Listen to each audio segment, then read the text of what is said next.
नमस्कार Kalyani kitchen channel को आपण मानक बहुत बहुत स्वागत। बिना तेल रे चाउल रे परिबा अल्प पकई बनैबा जलखिया तेबे चलतु। एठी मु 2 ରୁ 3 घंटा हला बतुरे की रखिछि चाउल टिकी चाउल नै जे तार आधा दही नै ताकू ग्राइंडिंग करि नबा।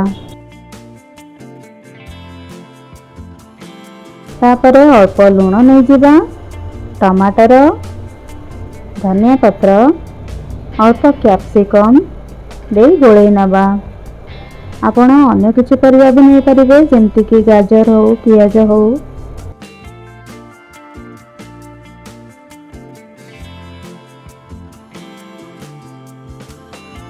ताकू रेस्ट करिया को रखि देबा। एठी हमें प्रिपेयर करबा गोटे चटनी। सेति पय मु पुदीना पत्र नैछि,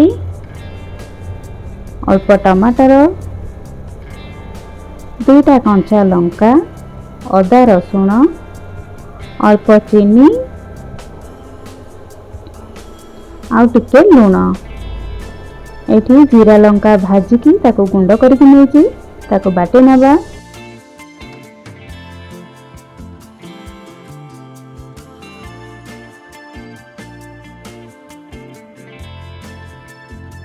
मु एठी आधा पैकेट इनो नेछि।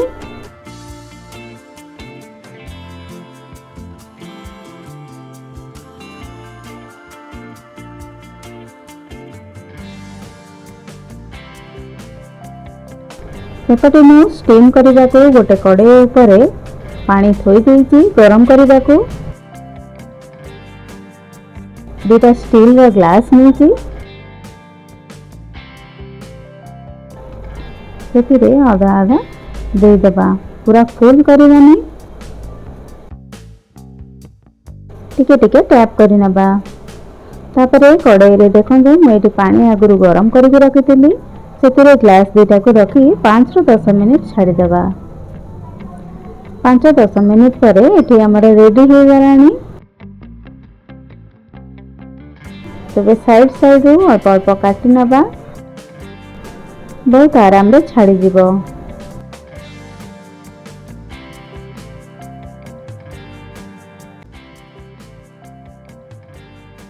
एठी मु ताऊ काटी नउजी।